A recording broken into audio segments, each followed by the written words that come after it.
en nuestra pantalla completa.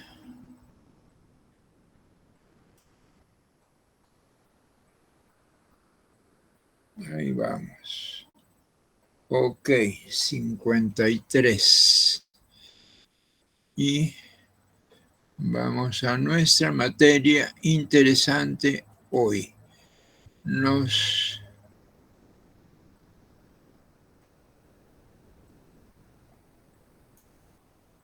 Aquí estamos bien. Ahí nos quedamos, ¿verdad? Doctor, disculpe, estamos en la ficha 12, pero con numeración 6. Esa es la 7. En la 6, ¿no? Sí, doctor. Nuevamente para que pueda ingresar. Voy a la 6. Entonces, yo creo que ya acabamos la 6. Vamos a ver.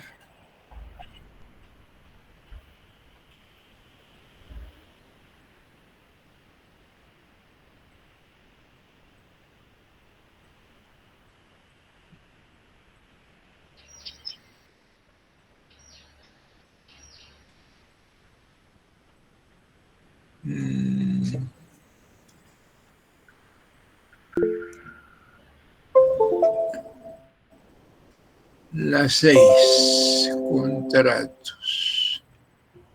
Vamos a ver. Creo que, a ver, doctor.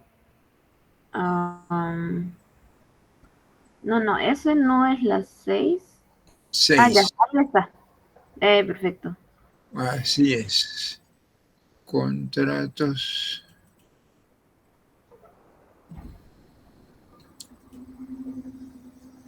Con prestaciones recíprocas. ¿No hemos terminado ya eso?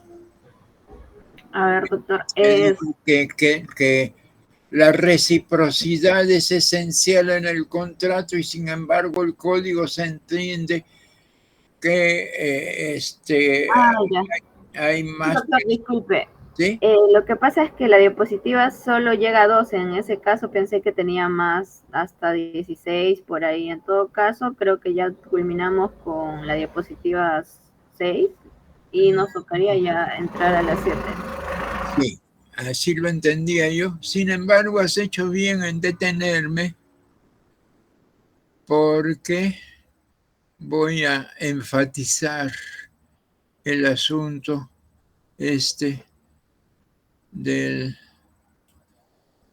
la pluralidad contractual, contrato plurilateral, que es importante, guarda relación con lo que vamos a hacer en las 7 y desarrollamos algo que es fundamental, la intervención de los terceros, que esa es la onda de este asunto, ¿no?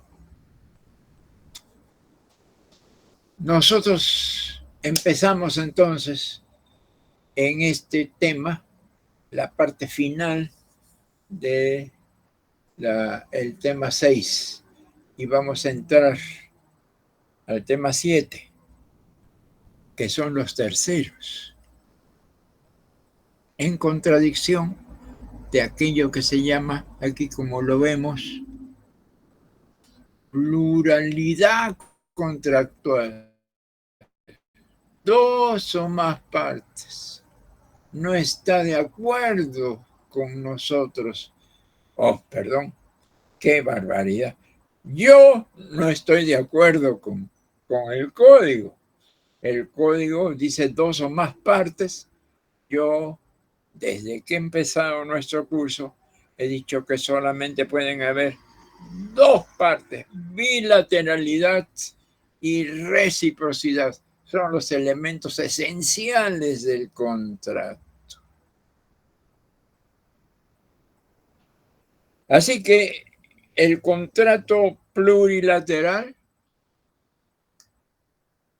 decía Cabanelas, concertado por dos o más personas o partes.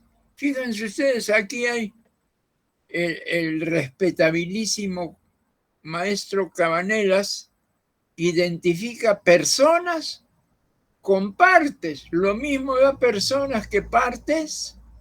Preguntó. ¿Alguien puede contestarme si son idénticos, son conceptos alternativos, como dice aquí, o personas o partes? Puede ser, puede haber esa alternatividad. Y agrega, como la sociedad anónima. Resulta pues que, de una vez digámoslo, ninguna sociedad se constituye por contrato. La sociedad se constituye por pacto, que es un concepto distinto. El contrato siempre es bilateral respecto a las partes. En cambio, el pacto puede ser hecho por muchas personas que tienen un mismo objetivo, tienen un objetivo común.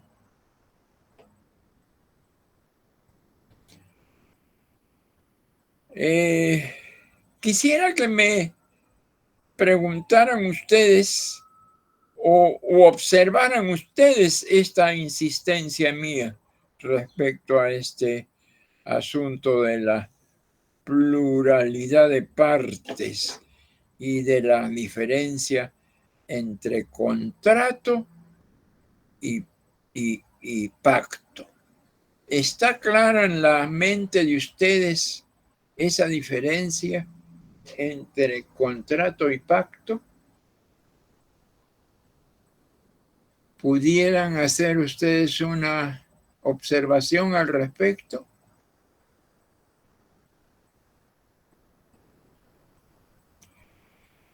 Vuelvo a tomar el ejemplo de Cabanelas, dice, como en la sociedad anónima.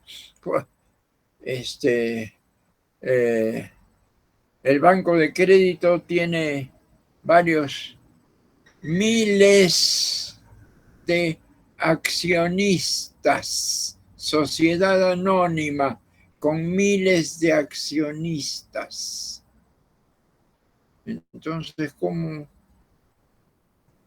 Y no necesariamente todos son personas naturales. Hay muchísimas personas jurídicas que son socias en la sociedad anónima PCP y en cualquier sociedad anónima. Pero imagínense ustedes, pues, cómo podemos considerar eso contrato. Todas las personas, todos quieren participar en la propiedad de una persona jurídica que es el banco de crédito. Miles de personas y todos los días se cambian en la bolsa, ¿no? Los titulares.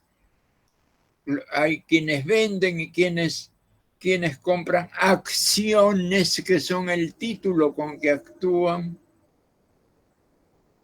Todos tienen el mismo título, todos tienen el mismo derecho, todos tienen un solo objetivo, que el banco de crédito sea exitoso, porque a ellos, a todos, el banco de crédito les va a devolver la inversión que están haciendo a través de los dividendos. Entonces, que me perdone la memoria del maestro Cabanelas en su diccionario, pero el ejemplo no es bueno. salvo que ustedes piensen distinto. El pacto de la sociedad anónima no es igual a un contrato. No es igual, no puede serlo. Y sigue diciendo, en la fianza, aún pactada directamente entre el acreedor principal y el fiador, existen 3 miembros en la relación, ya que la solvencia y la actitud del deudor son fundamentales. Y aquí estamos en lo que yo introducía con la denominación de un tercero. La fianza es un contrato mediante el cual alguien garantiza a un deudor en el cumplimiento de las obligaciones, de sus obligaciones. La relación contractual se da entre A y B, pero para que A le otorgue la prestación originaria a B, requiere un fiador. C, tercero, dice, oye B, dame un buen fiador y yo te doy el crédito que tú necesitas. Y entonces él se consigue como fiador, pues a otro banco, al banco Interbank. Interbank conviene en otorgarle fianza a favor del acreedor a su cliente. No es parte, es un tercero que interviene para que se perfeccione el contrato, como lo vamos a ver en los siguientes temas. Pero, otra vez, existen 3 miembros en la relación, maestro Cabanelas, con mucho respeto. En el contrato siempre hay 2, uno de los cuales llama a un tercero para que lo garantice. Es un tercero, no es parte, es un fiador. ¿Ok? Doctor, disculpe, ¿hay una participación de la compañera Yasmín Nayeli? Por favor. Sí, doctor, buenos días. Una consulta. ¿Cómo te llamas? ¿Cómo te llamas? Yasmín Delgado. Delgado Yasmín. Sí, doctor, tengo una consulta. Entonces, los fiadores, ¿por qué no formarían parte del proceso? Sí, cuando se demanda, se le demanda también, bueno, en caso de bancos, cuando se demanda a la sociedad, Claro, se demanda. porque el deudor sigue siendo deudor del banco, de aquel del banco que ha otorgado el crédito. Sigue siendo deudor. El otro banco que lo está garantizando lo apoya. Entonces, si él incumple, el fiador tiene que cumplir la obligación a cargo de él. Y la relación se agota, la primera relación se agota, pero queda una segunda relación, la del deudor afianzado con su fiador. El fiador no le está regalando el cumplimiento. El fiador le ha dicho, yo te apoyo, pero tú me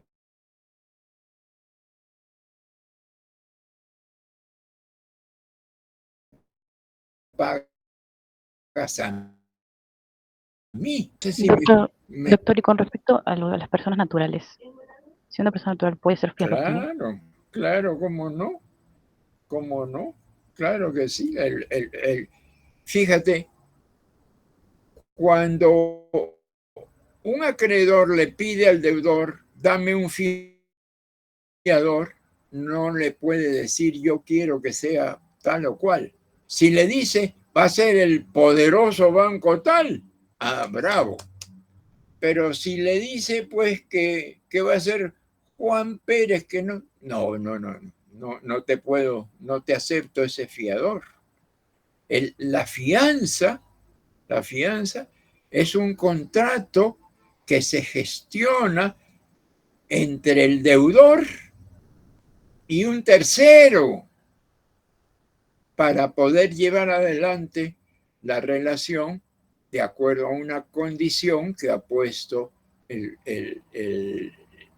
acreedor en el contrato principal. La fianza es un contrato accesorio, no es un contrato principal. La fianza siempre va a estar, y puede ser cualquiera, siempre y cuando sea aceptable a aquel que está reclamando fianza, porque reclama fianza porque no le tiene confianza a esta persona con cual está, a la cual está haciendo una prestación. No, yo quiero hacerle la prestación, pero no confío en él. Entonces, consígueme a alguien que me apoye, que te apoye a ti, te apoye a ti en caso de incumplimiento. ¿Ok? Sí, doctor, Pues sí, fue doctor, entendí entonces suficiente, que es Jasmine. un contrato accesorio. No principal. Está Accesorio, bien, es otro está bien, contrato doctor.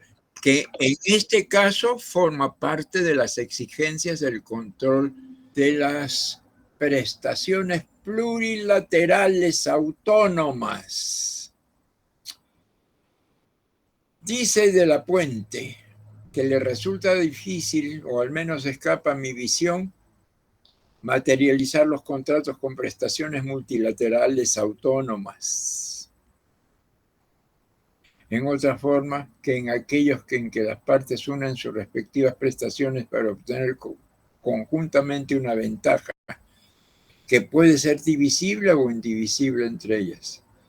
Se trata de contratos de asociación de prestaciones. Asociación de prestaciones. Mira, yo recibo esta fianza que tú me das, pero además contrato autónomamente con quien te da la fianza para obtener un beneficio adicional. Yo estoy de acuerdo con De la Puente, mas no estoy de acuerdo con Cabanelas. Ustedes juzgarán qué es eso, ¿no? El complejo contractual. Dos o más contratos se comparten sucesivamente a una de las partes del anterior, vinculándose mediante múltiples prestaciones que se desprenden necesariamente unas de otras y configuran interés común, aunque diferenciable para cada una de las partes en cada prestación. Esta definición mía de complejo contractual no está muy clara, ¿no? A ver, léanlo ustedes cuidadosamente y díganme si lo consideran claro lo que dice ahí. Dos o más contratos que comparten sucesivamente las partes del anterior. O sea, viene un tercer contrato, el contrato de fianza, vinculándose mediante múltiples prestaciones que se desprenden necesariamente unas de otras y configuran interés común, diferenciable para cada una de las partes en cada prestación. Yo voy a hacer el intento de aclarar este concepto antes de llevar adelante el asunto de los contratos con prestaciones múltiples, ¿no? ¿Están de acuerdo ustedes con esa definición? Vamos a tratar de explicárnosla.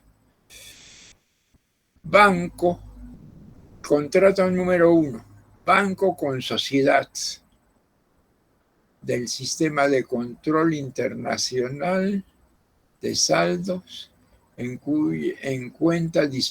saldos en cuenta disponibles de los clientes en ese banco. La sociedad adeuda al banco B, el banco B paga derechos. Contrato 2.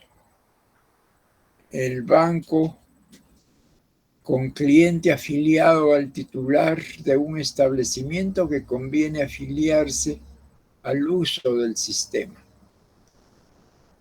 Banco, contrato de afiliación, pago de derecho a favor del contrato del banco.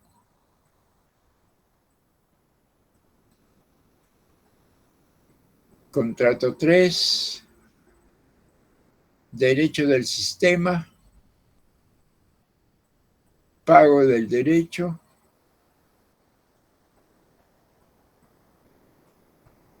y el contrato 4, control del uso del sistema en favor del contrato de afiliación, pago por el uso. Yo quisiera que ustedes me dijeran con sinceridad si entienden toda esta complejidad que he hecho aquí yo para hacer claro este asunto. Yo creo que no. Yo creo que no. ¿Hay entre ustedes alguien que quiera decir algo respecto de este complejo contractual? Dos o más contratos se comparten sucesivamente. No. No está claro. Doctor, tenemos la participación de la compañera Litsi. A ver. Doctor, ¿Tu nombre es? ¿Tu apellido? Litsi Yupanqui Galvez. Yupanqui. Dime. Bueno, si bien es complejo, creo que de todos modos es entendible en el sentido de que la licencia, el uso del sistema, no necesariamente solo lo va a usar el banco, sino cada cliente afiliado. En ese sentido, es por eso que cada cliente hace los pagos y el banco, obviamente, al recabar todos esos pagos, también paga la licencia de uso del sistema. Entonces, sus intereses de cada uno son distintos, pero al final conllevan en sí al uso del sistema. Ahora soy yo el que no te entendí. No. Sí, por ahí va la cosa. Yo voy a tomar esta ficha, la voy a analizar y voy a reemplazárselas a ustedes en su ficha si es necesario, o en su defecto la explico mejor. ¿Ok? Dejémoslo esto pendiente. Muy bien. Y ahora sí salimos de esta ficha para entrar al tema 7. Salimos del 6 con deuda. Me estoy obligando a aclarar última ficha. Ok.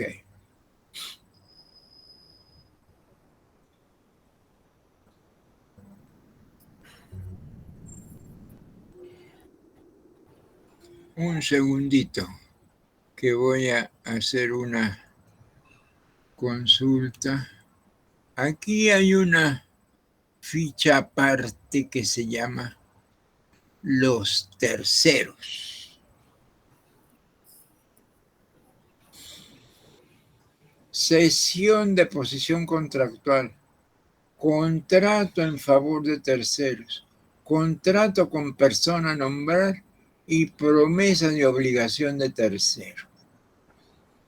Siempre un tercero. Ahora sí, con ese criterio aclarativo al cual podemos regresar en cualquier momento, vamos pues a nuestra ficha 7.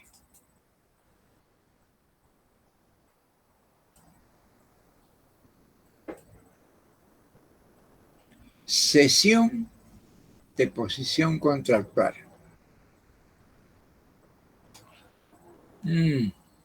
También creo que esto no guarda necesariamente relación con terceros. Pero, en fin. 1435. Con prestaciones, en los contratos con prestaciones no ejecutadas total o parcialmente. Cualquiera de las partes puede ceder a un tercero su posición contractual. Vamos a ver. Me saqué la tinca, pues. Entonces, me pagan a mí. Ojalá, toca madera para que sí sea. Y yo la pongo en el banco, en mi cuenta. Banco y Stewart. Pero resulta que cuando yo compré la tinca, quedé en darle a mi hijo el 50% del premio si es que me lo sacaba. Y entonces yo digo, muy bien, mi contrato banco, Stewart no, banco, voy a abrir una cuenta a favor de mi hijo porque yo le debo esta obligación, le debo esta plata. Se la prometí, se la doy.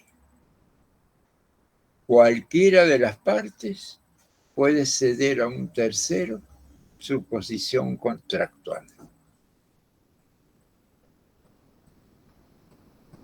Más propio sería, en el ejemplo, si yo con el banco le digo, ya yo no quiero tener cuenta contigo.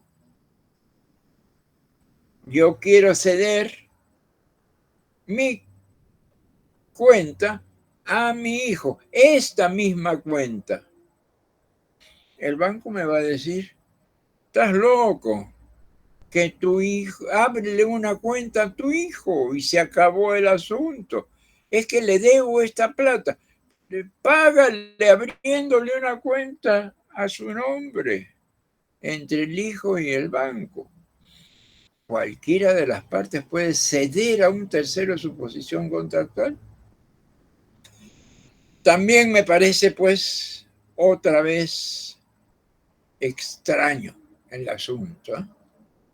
Se requiere que la otra parte preste su conformidad antes, simultáneo o después del acuerdo de cesión.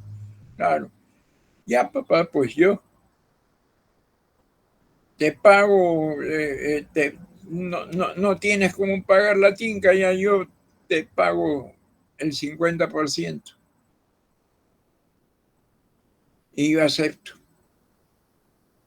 O simultáneamente, en el momento en que voy a comprar la tinca, no tengo plata para pagarla. Oye, préstame, pues. Ya, ¿cómo no? Siempre y cuando tú me cedas la posición contractual del...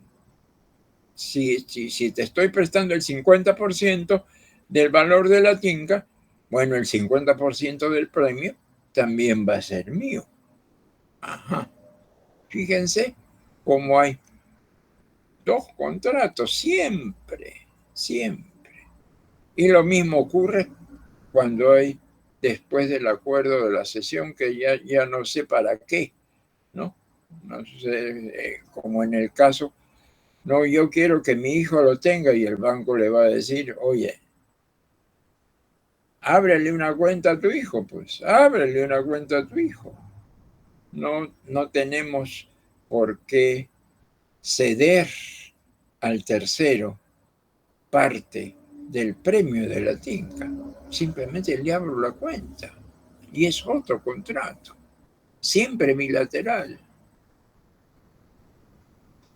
Si la conformidad del CENIDU hubiera sido prestada previamente al acuerdo entre cedente y cesionario, el contrato solo tendrá efectos desde que dicho acuerdo haya sido comunicado al cedido por escrito de fecha cierta. Bueno, es una formalidad.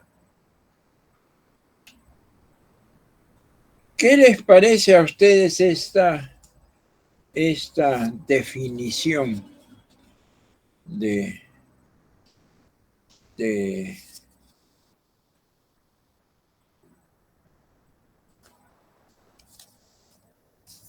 estamos citando ahí a De la Puente? De la Puente. No sé si lo tengo aquí a la mano para leer lo que dice De la Puente. Porque yo normalmente estoy muy de acuerdo con el maestro De la Puente, pero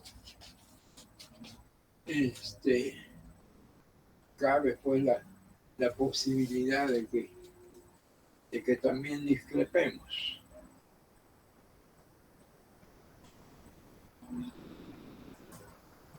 A ver.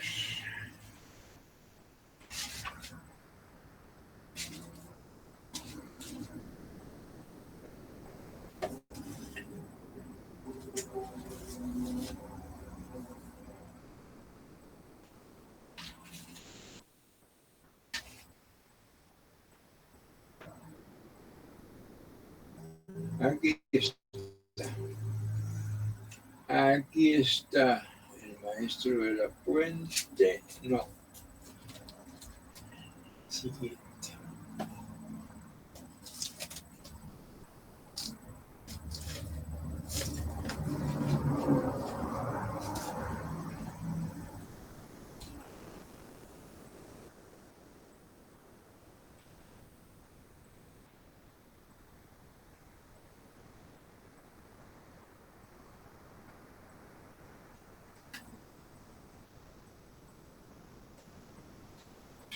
Tomo quinto.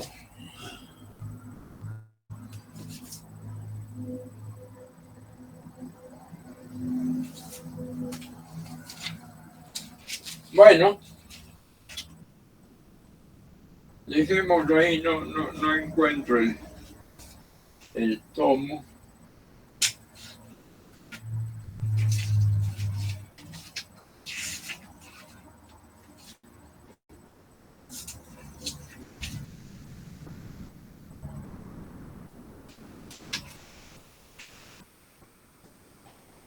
$14.32.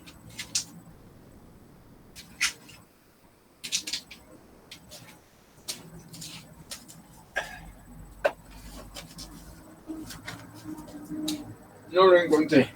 Tiro les pongo.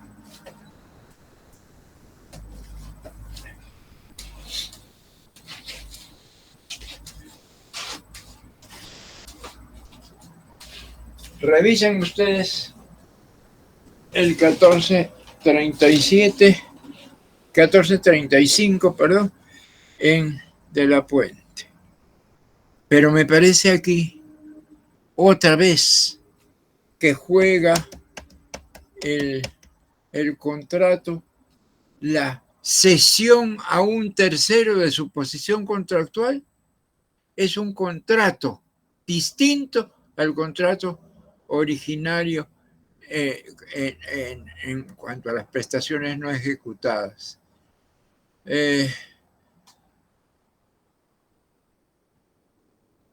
Obviamente,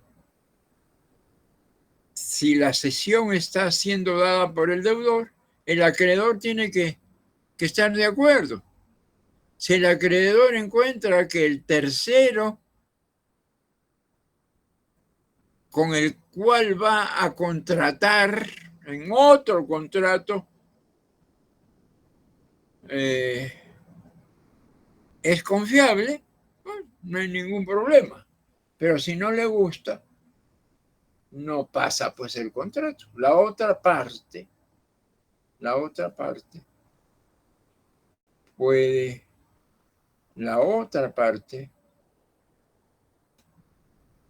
se requiere que preste su conformidad, ¿no? De todas maneras, aquí hay dos contratos: el contrato originario y el contrato de cesión a un tercero de determinada posición. También puede ser el acreedor que decide, vamos a ver, y A le ha hecho un préstamo a B que debe ser pagado dentro de 6 meses, pero resulta que tiene que viajar al extranjero y que se va a quedar en el extranjero tiempo importante. Entonces le dice: oye, deudor, no vas a, este contrato que tú tienes conmigo no va más porque yo tengo que viajar. Yo de todas maneras te voy a dar la plata, pero yo no voy a figurar como la parte acreedora. Mi hijo me va a reemplazar. Y ya está, se acabó. Sale el padre y entra el hijo. Pero resulta que de repente entre el hijo y el deudor hay anticuerpos. Y entonces el deudor dice: no, con tu hijo yo no pacto por nada del mundo.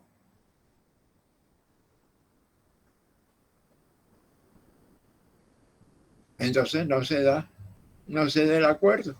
No hay contrato de cesión. ¿Verdad? Veamos eso en De la Puente. Yo creo que tiene la misma posición que yo. Se trata de dos contratos, prestaciones no ejecutadas. Cualquiera de las partes puede ceder contrato de cesión a un tercero, su posición contractual.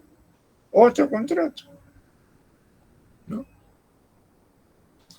Cualquiera de las partes del contrato causal cuyas prestaciones aún no han sido ejecutadas, ofertante y aceptante.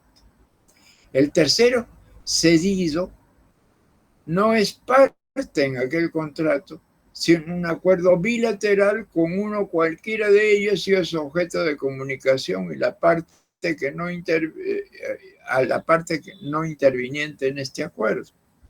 Ya lo dije, ¿no? Y creo que es más. Si la cesión se realiza y es comunicada con posterioridad al perfeccionamiento del contrato por la parte cedente, la comunicación resulta una oferta de su modificación por que una parte propone a la otra, que puede o no ser aceptada. La bilateralidad subsiste. Este es el asunto. Y luego,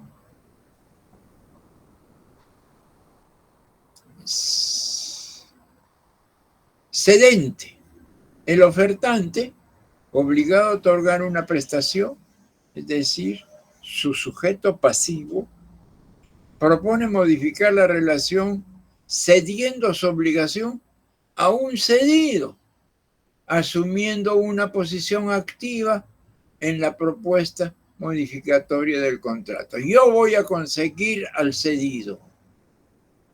El cesionario, es decir, beneficiario de la cesión, dice: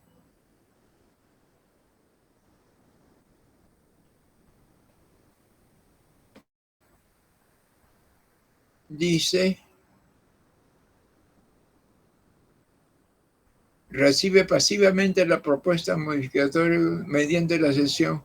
¿Puede aceptarla o no? ¿Puede aceptarla o no? No, yo no quiero. ¿No? Y el cedido, el tercero que reemplazaría al cedente en el cumplimiento de la prestación a la que éste sea obligado, siendo necesaria su calificación por las partes como sujeto capaz de realizarle las mismas condiciones que el obligado originario. Claro. No hay alguna duda respecto a esto. No se trata de dos contratos distintos, siempre bilaterales. Siempre bilaterales. Yo creo que sí. De todas maneras, consultaremos con De la Puente nuevamente para análisis de la definición. Partes contractuantes, parte acreedora, titular de derechos, es el cedente. Parte deudora, titular de obligaciones. Tercero, interesado, es el cedido. Posibilidad 1, A cede sus derechos a C. Ya está. Se va y entra C. Posibilidad 2, B propone a transferir su obligación a C. Hay dos alternativas. A acepta la transferencia. Y alternativa B, A no acepta la transferencia. Conclusiones. Solo en la posibilidad 2 es necesaria la comunicación. La posibilidad 2 no puede ser una cesión. La posibilidad 2 no puede ser una cesión. Yo creo que sí, ¿eh? Yo creo que sí. La posibilidad 2 es necesariamente la comunicación. Cede sus derechos a C. La posibilidad 2, B, propone A transferir su obligación a C. Si acepta la transferencia, ok, se acabó. Es otro contrato. Ya no está más, siempre va a estar ahora el resultado de esta alternativa A va a ser que C se convierte en acreedor. Desaparece A. Otra vez, bilateralidad, C con B. Y la alternativa B, no existe pues la posibilidad, ¿no? la posibilidad 2 no puede ser una cesión.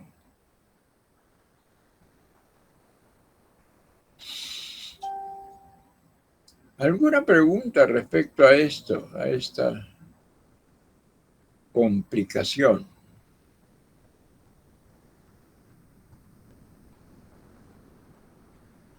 Y continúan las alternativas, las posibilidades. Véanlas ustedes con cuidado.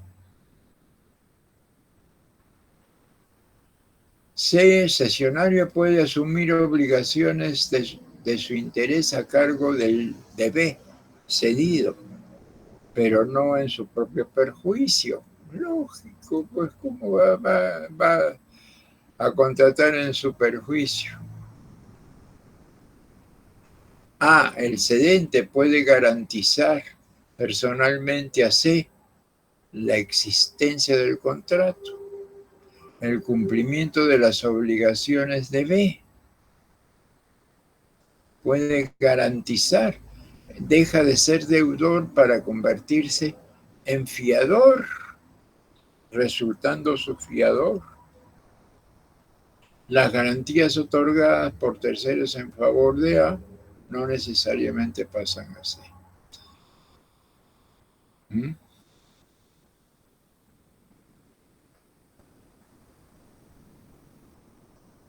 Ahí tienen un gráfico, ¿no? Creo que es suficiente. ¿Hay alguna pregunta respecto a esto de la cesión de la posición contractual? Cesión de posición contractual. Resulta que es cesión porque hay un tercero a quien se cede. Entonces van a haber siempre dos contratos. Un contrato de cesión y un contrato originario. ¿Ok? ¿Están de acuerdo con el asunto?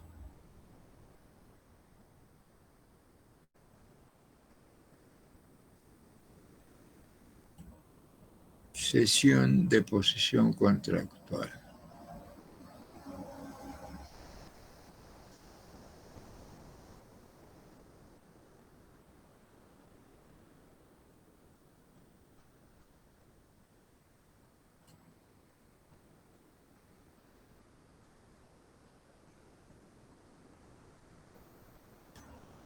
Este es el otro caso.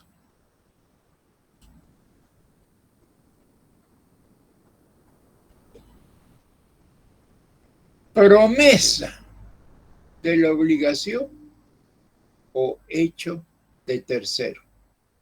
1470 a 1472.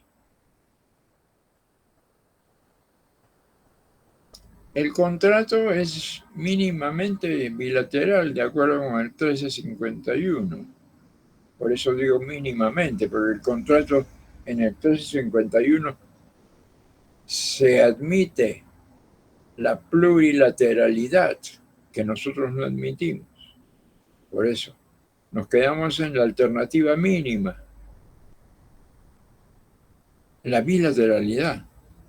En este caso, una de las partes promete que un tercero asumirá los derechos y cumplirá las obligaciones que se estipulan.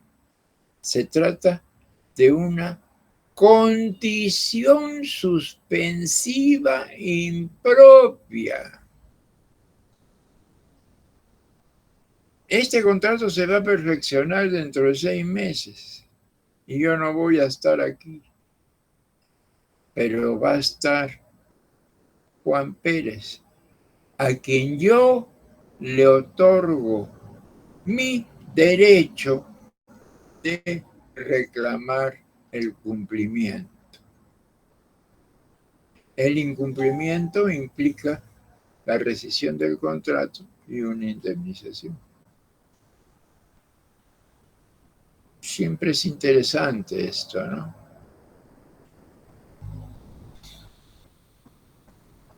Se puede prometer la obligación o el hecho de un tercero con cargo de que el promitente quede obligado a indemnizar al otro contractante si el tercero no asume la obligación o no cumple con el hecho prometido.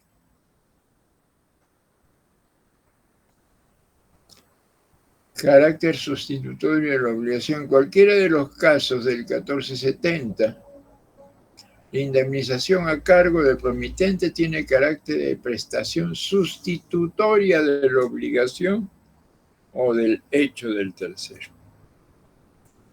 Puede pactarse simultáneamente, anticipadamente, el monto de la indemnización, 1472. Vamos a verlo esto en nuestra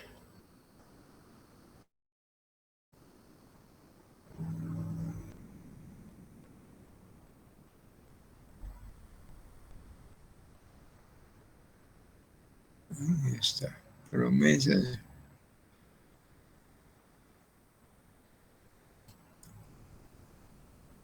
No, es lo mismo. Lo mismo. ¿Alguna duda respecto a esta figura?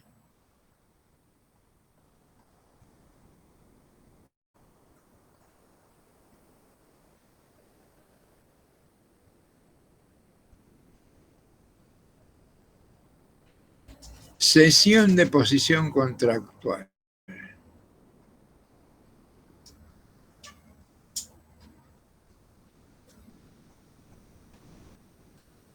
Alberto.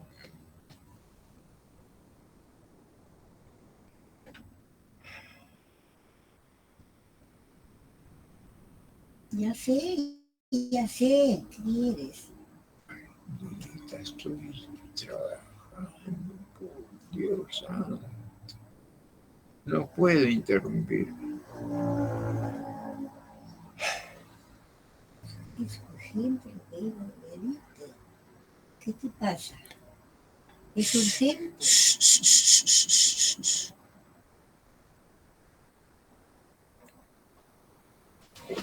Un minuto.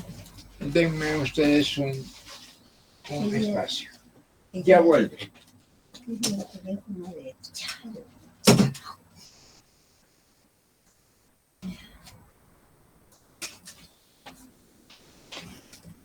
El teléfono de Charo, quiero llamar a Charo.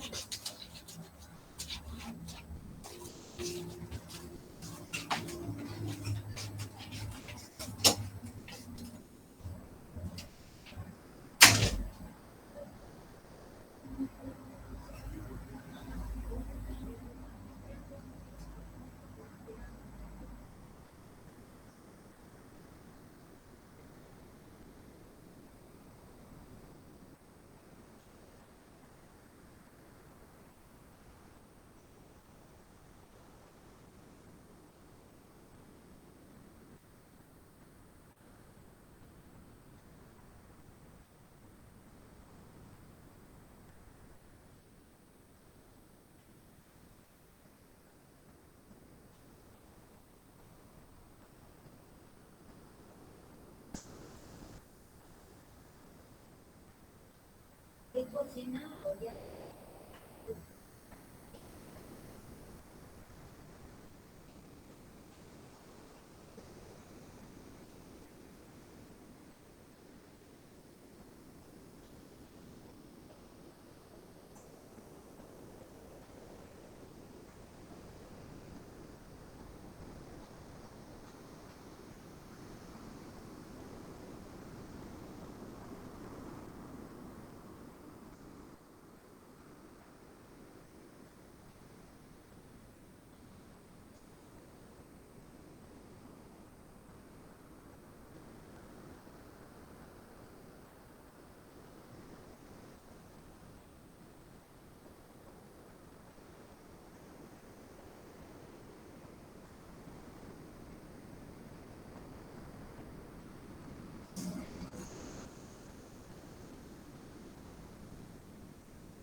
Disculpen ustedes la interrupción,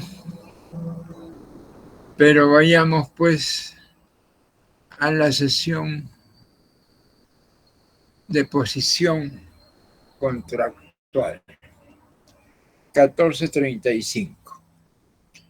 En los contratos con prestaciones no ejecutadas, cualquiera de las partes, ya vimos esto. Ya. Y está el análisis. Sí, ya todo esto, ya. Excesiva onerosidad de la prestación. Y hay una llamadita que dice pacta sunt servanda rebus sic stantibus. Todos los contratos, los pactos, aquí pacta, yo he distinguido pacto y contrato. En el derecho romano, pacta significa acuerdo de voluntades sin decir número de participantes, ¿no?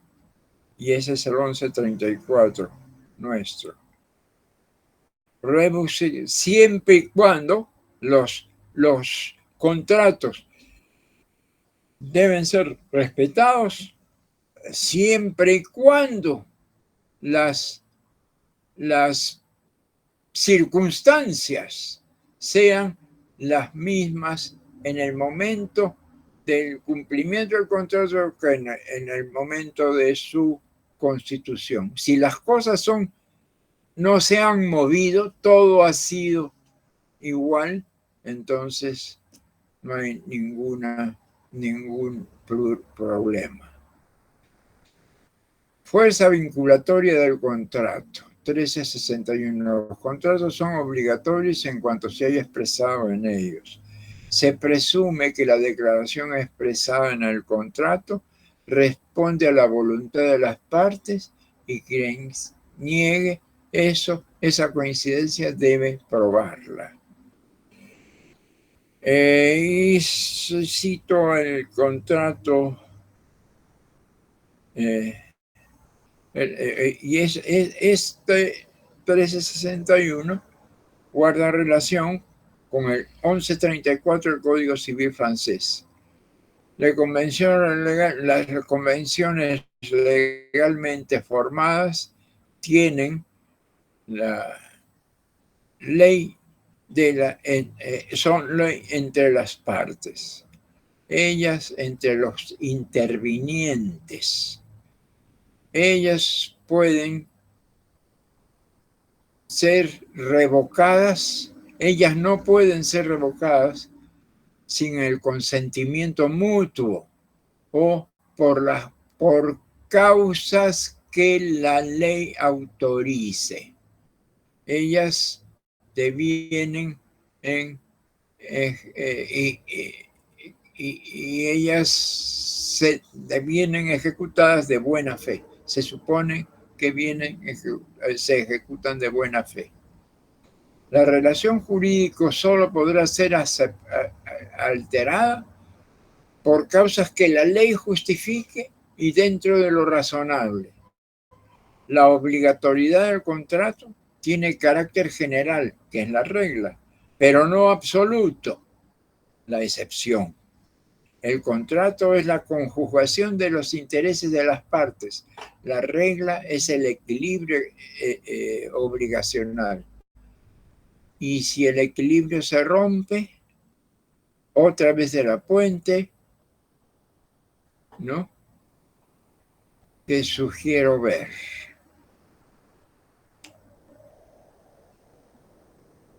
En los contratos conmutativos de ejecución continuada, periódica o diferida, si la prestación llega a ser excesivamente onerosa por acontecimientos extraordinarios o imprevisibles, la parte perjudicada puede solicitar al juez que las reduzca o que aumente la contraprestación a fin de que cese la excesiva onerosidad para una de las partes. Agregado yo, ¿no? Si ello no fuera posible por la naturaleza de la prestación, por las circunstancias, o si lo solicitara el demandado, el juez decidirá la resolución del contrato. La resolución no se extiende a las prestaciones ejecutadas, obviamente.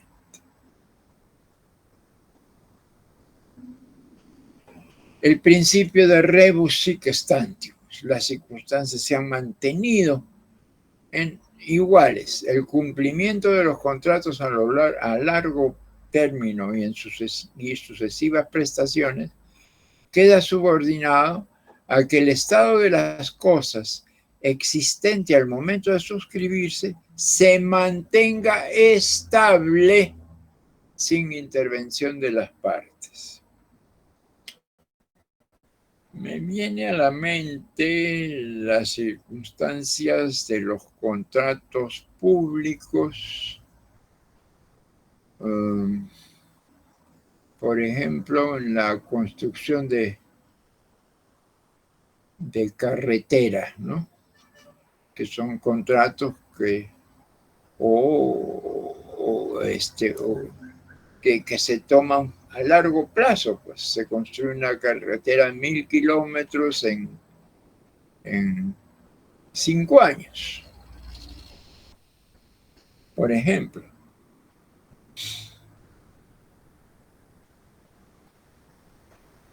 Resulta que cuando están construyendo hay un temblor que destruye el escenario físico en donde se iba a plantear la carretera. Entonces, bueno, no podemos seguir adelante, señor. Tenemos que cambiar las condiciones. El cumplimiento a largo término queda supeditado a que el estado de las cosas existente en el momento de suscribirse se mantenga estable, sin intervención de las partes. Hubo el terremoto. Bueno, no puedo seguir adelante, ¿no? Esa es una de las circunstancias. Y contra ella está la teoría de la imprevisión. Las partes al celebrar el contrato lo hacen tomando en consideración las circunstancias existentes en ese momento. Si por devenir un acontecimiento imprevisible tales circunstancias varían, deja de corresponder la nueva realidad a la realización jurídica creada, dando lugar a que las prestaciones deban realizarse de manera distinta o querida al suscribir el contrato. Anoto que el maestro Díez Picasso no está de acuerdo con esto, ¿no? Para él no cabe la imprevisión. Para él no cabría que se hubiera hecho imposible continuar la carretera después del terremoto. Se ha caído todo un cerro y entonces, bueno, no puede ser, pues, ¿no? Que siga igual, como si nada hubiera ocurrido. Y Picasso dice que la imprevisión es inadmisible, que tiene que ponerse en todos los casos aquel que va a realizar un contrato de largo plazo, ¿no?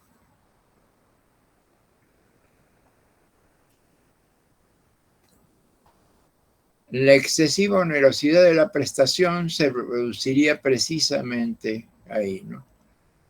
Si yo dijera, se cayó el cerro, se hizo imposible la construcción de la carretera, no, señor. Si usted no lo previó, bueno, es asunto suyo. Meta usted su plata para arreglar el problema. Excesiva onerosidad de la prestación. Requiere que se trate de contratos de ejecución continuada, periódico, diferida y que el acontecimiento extraordinario, imprevisible, ocasione que una de las prestaciones se convierta en excesivamente onerosa, sin llegar a ser imposible. Claro, no es imposible. Vamos ya se cambió el escenario, pero sobre el escenario podemos seguir trabajando, haciendo la carretera, pero es excesivamente onerosa. Y eso tampoco es admisible, ¿no? Ambas partes han celebrado el contrato precisamente en atención a determinadas circunstancias cuya aparición o persistencia era positivamente esperada por las partes, ¿no? Cuya aparición era positivamente esperada por las partes. La subsistencia de esas circunstancias es necesaria objetivamente para que el contrato pueda existir como regulación dotada de sentido. Voy a corregir de una vez, porque si no se me pasa ¿dónde está?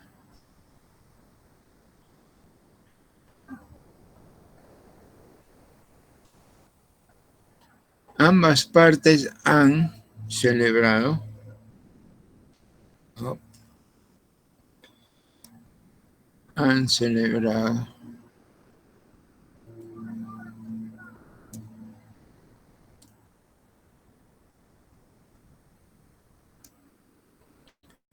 el contrato determinadas circunstancias. La subsistencia de estas circunstancias es necesaria objetivamente para que el contrato pueda existir como regulación dotada de sentido. Dotada de sentido como parte objetiva del negocio. Ok.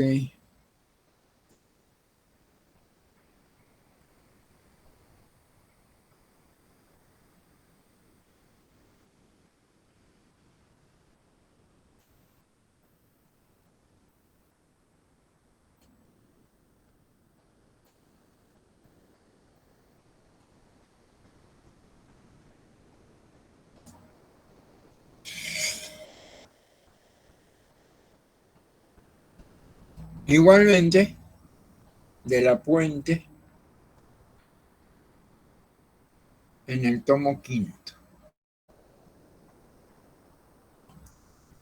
Contratos conmutativos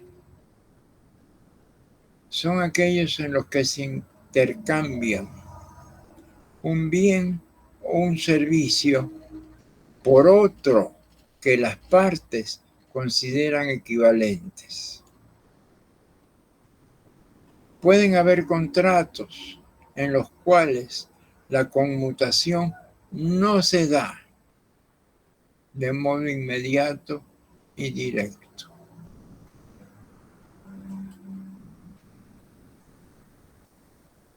Las disposiciones del artículo anterior se aplican a los contratos conmutativos de ejecución inmediata, cuando la prestación de una de las partes ha sido diferida por causa no imputable a ella.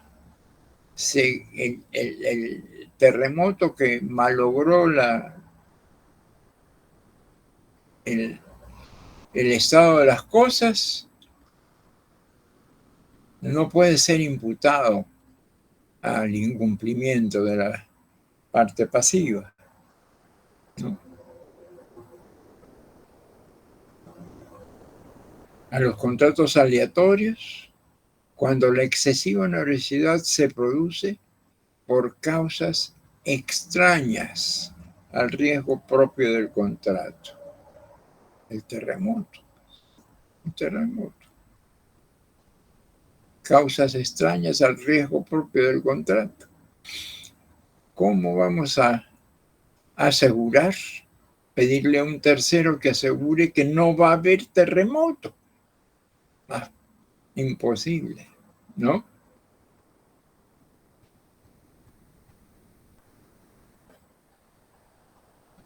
Cuando se trata de contratos en que una sola de las partes hubiera asumido obligaciones, le es privativo solicitar judicialmente la resolución de la prestación a fin de que cese su excesiva onerosidad. Si no puede reducirse la prestación, rige lo dispuesto en el 1440.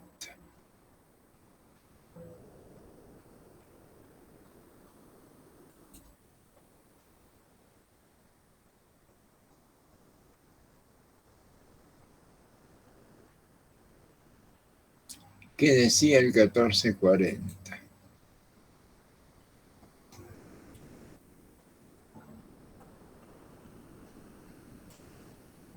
Ay, carambas.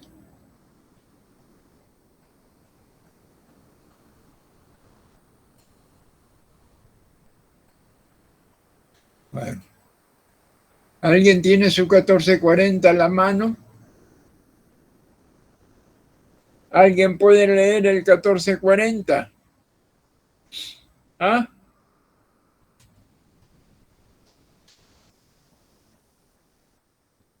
Roxana, ¿puedes leer el 1440 tú? Doctor, a ver, un momento. Justo lo estoy buscando. Ya, aquí está. Dice excesiva onerosidad de la prestación. En los contratos conmutativos de ejecución continuada, periódica o diferida, si la prestación llega a ser excesivamente onerosa por acontecimientos extraordinarios e imprevisibles, la parte perjudicada puede solicitar al juez que la reduzca o que aumente la contraprestación, a fin de que cese la excesiva onerosidad. Si ello no fuera posible por la naturaleza de la prestación, por circunstancias o si lo solicitara el demandado, el juez decidirá la resolución del contrato. La resolución no se extiende a las prestaciones ejecutadas. Muy bien. Creo que ya está aclarado. Las disposiciones se aplican a los contratos conmutativos de ejecución inmediata, cuando la prestación a cargo ha sido diferida por causa no imputable a ella. ¿Hay alguna duda respecto a esto? Creo que ninguna.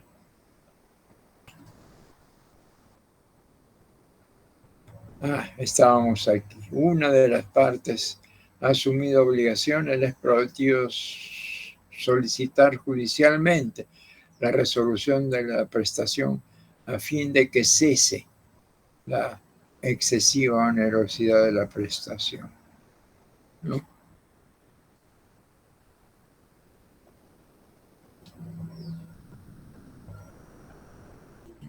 ¿Listo? Si no se puede reducir la prestación, se va a lo dispuesto en el 1440. Improcedencia, nulidad y caducidad de la acción. La acción de excesiva onerosidad de la prestación, cuando su ejecución se ha diferido por dolo o culpa de la parte perjudicada, obviamente. 1443. Es nula, 1444, la renuncia a la acción por excesiva onerosidad de la prestación. Mucho ojo en los contratos, hay que poner esa cláusula expresamente. 1445, caducidad de la acción. La acción por excesiva onerosidad caduca a los 3 meses de producidos los acontecimientos extraordinarios e imprevisibles del artículo 1440. Obviamente, sé que el terremoto que se llevó de encuentro el cerro, es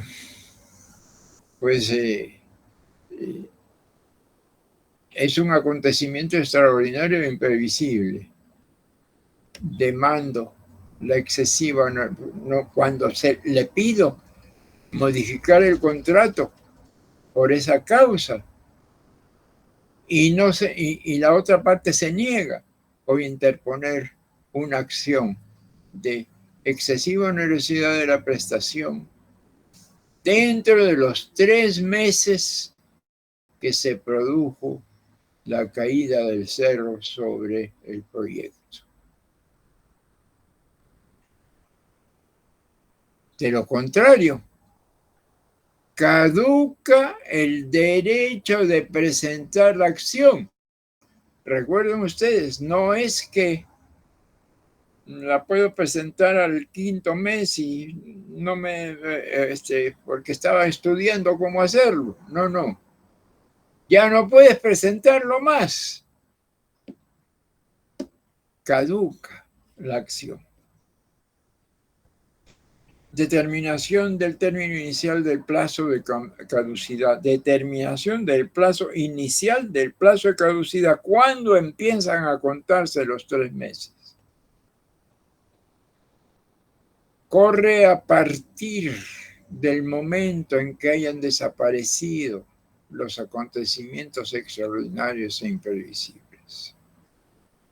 El término inicial del plazo comienza a correr a partir del momento en que hayan desaparecido los acontecimientos extraordinarios e imprevisibles. Si siguen habiendo temblores ahí, no vamos a hacer la carretera por otro lado, pues, ¿no? Y tenemos que modificar nuestros contratos y vamos a hacer el proyecto distinto, ¿no? Porque no podemos estar seguros de que la inestabilidad de esa zona vuelva a causarnos esa dificultad, ¿no? A partir del momento en que hayan desaparecido los acontecimientos extraordinarios o imprevisibles.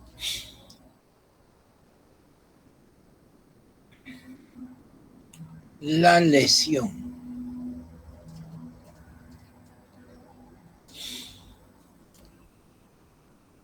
No se trata de un partido de fútbol en donde le dieron un coco en la pierna a un jugador. No. Esta es una lesión económica. Consiste en el perjuicio económico que sufre una de las partes del contrato en razón de la falta de equivalencia entre los valores de las prestaciones al momento de celebrarse. Yo tengo un carro que compré el año 2000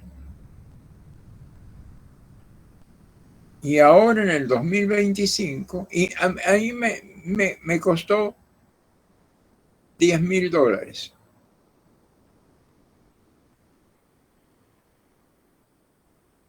Y ahora en el 25 quiero venderlo a 25,000. Un momentito. pero han pasado 10 años de uso.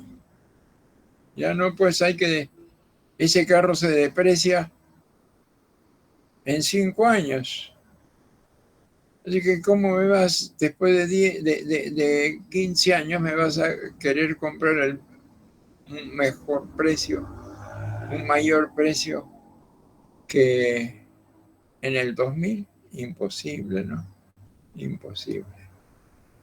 Una falta de equivalencia entre los valores de las prestaciones. No, yo te puedo pagar por ese carro $3,000 y se acabó. No me interesa. Si no nos ponemos de acuerdo, no hay contrato y se acabó, ¿no?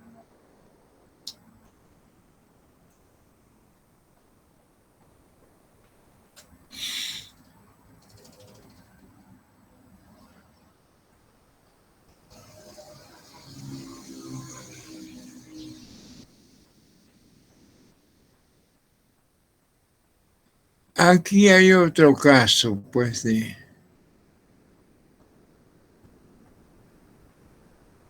persona a nombrar.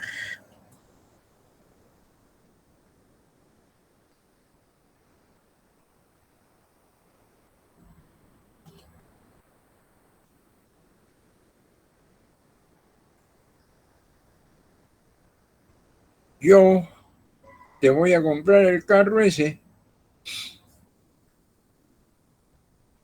en el precio que tú dices, los 3,000 soles. Pero te voy a decir que no voy a intervenir yo en el contrato, sino va a intervenir Juan Pérez. Así que, yo te voy a decir con quién vamos a comprar, a nombrar. No soy yo el obligado, es un tercero el que se va obligado. El contrato es mínimamente bilateral. En este caso, una de las partes promete que un tercero asumirá los derechos o cumplirá las obligaciones que se estipulan. Se trata de una condición suspensiva impropia. La promesa debe ser cumplida en un plazo determinado. De no cumplirse, el promitente deviene titular. 1473. Al celebrar el contrato, puede convenirse que cualquiera de las partes se reserve la facultad de nombrar posteriormente a un tercero que asuma los derechos y las obligaciones derivadas de aquel acto. Salgo yo y entra un tercero. La reserva de nombramiento no procede en los casos en que no es admitida la representación o es indispensable la determinación de los contratantes. Vale decir, nunca, ¿no? Porque efectivamente este es un contrato, una hipótesis rara, ¿no? Sin embargo, sí se puede llegar a dar. Que un tercero asuma los derechos y las obligaciones. ¿Y yo cómo sé que el tercero va a venir y te va a reemplazar a ti? La declaración de nombramiento debe comunicarse a la otra parte dentro de un plazo que no podrá exceder de 20 días contados a partir de la fecha de celebración del contrato. La declaración de nombramiento no tiene efecto si no es acompañada de la aceptación de la persona nombrada. Forma de la declaración de nombramiento y aceptación. La declaración de nombramiento y la aceptación de la persona nombrada debe revestir la misma forma que las partes han usado para el contrato, aunque no esté prescrita por la ley. Hicimos el contrato por escritura pública, el contrato de nombramiento y su aceptación debe también ir por escritura pública. Efectos del nombramiento. Si la declaración del nombramiento se hizo válidamente, la persona nombrada asume los derechos y las obligaciones derivadas del contrato con efecto desde el momento de la celebración de este. En caso contrario, o cuando no se efectúa la declaración de nombramiento dentro del plazo, el contrato produce efecto entre los contratantes originarios.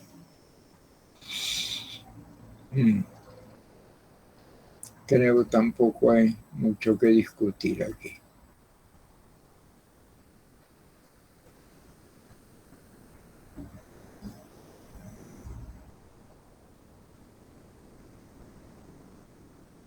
¿Alguna observación respecto de esto?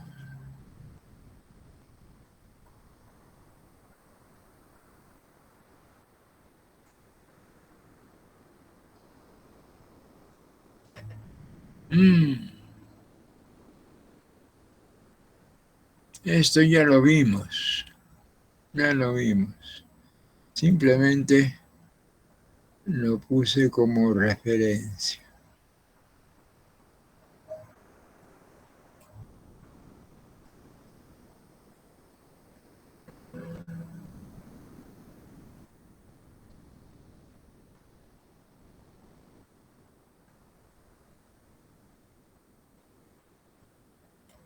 Promesa de la obligación o hecho de tercero.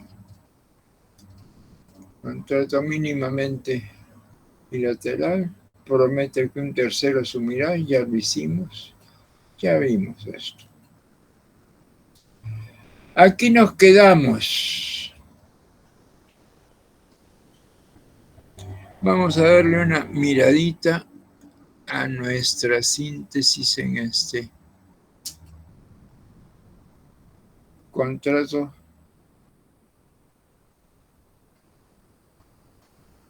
Cesión de posición contractual, ya está. Contrato en favor de terceros. Contrato en favor de terceros, también ya está. Contrato con persona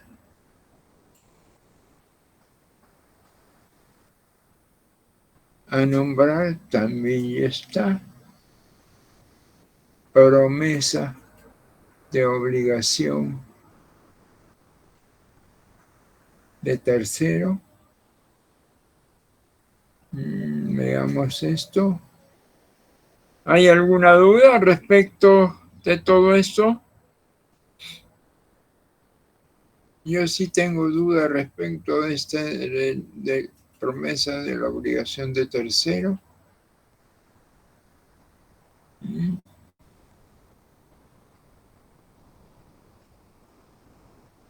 Promesa de obligación de derecho de tercero, 1470, 1472. No, sí, ya lo vimos. Ya lo vimos. El tercero es mínimamente ya. Ok. ¿Alguna atingencia respecto a este asunto? Vamos a quedarnos aquí.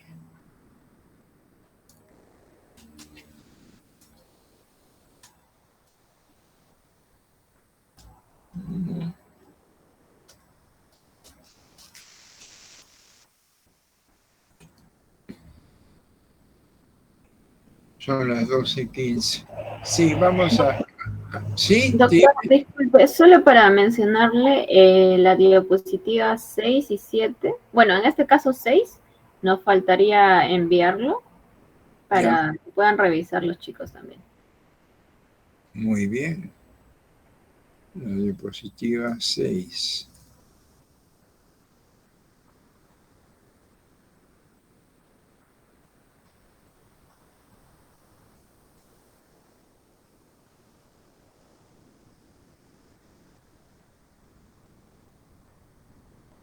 contratos con prestaciones recíprocas, contra de provisión, contra de favor de tercero, lesión, saneamiento.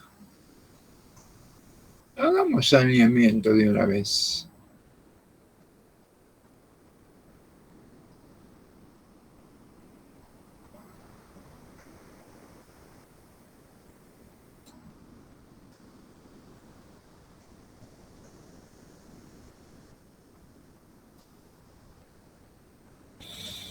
Catorce, ocho, cuatro.